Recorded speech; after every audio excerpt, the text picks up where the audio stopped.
May mga kumu-question ngayon sa pagbibigay ng DSWD ng 80,000 pesos ayuda kay Rosemary Pellegrino dahil sa revelasyon nito tungkol sa paminsan-minsang paggamit ng ipinagbabawal na gamot.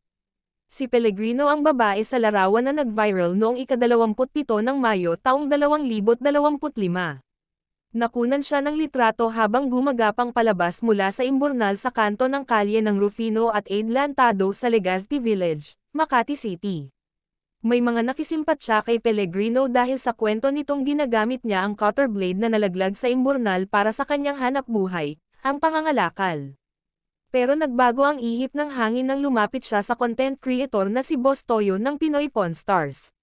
Kasama ang kanyang partner na si Jerome, sinadya ni Pellegrino si Boss Toyo para ibenta ang cutter blade na dahilan ng kanyang pagpasok sa maliit na butas ng imburnal. Ito rin ang dahilan kaya naungkat at nakumpirma ang hinihinalang masamang bisyo ni Pellegrino. Napansin ni Boss Toyo ang mga marka ng hiwa sa palso ni Pellegrino, kaya tinanong niya ang tungkol dito. Dito inamin ni Pellegrino ang kanyang pagbibisyo.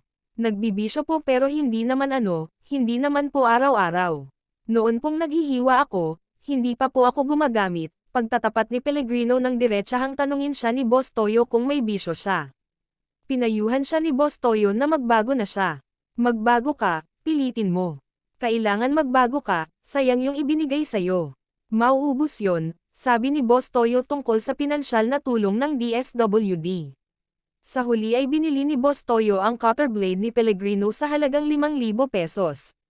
Sa panayam kay Pellegrino ng kapuso mo, Jessica Soho ng GMA7 na napanood noong ika-1 ng Hunyo, itinanggi niyang nakainom siya ng alak o nasa ilalim ng impluwensya ng droga nang malaglag sa imburnal ang kanyang cutter blade. Ipinakita ni Pellegrino sa KMJS ang kulay pink na cutter blade na katulad umano ng cutter blade na nalaglag, samantalang kulay dilaw naman ang cutter blade na kanyang ibinente kay Boss Toyo. Ang ipinagtapat ni Pellegrino na paminsan-minsang paggamit ng droga ang dahilan para makatanggap ng mga batikos ang DSWD.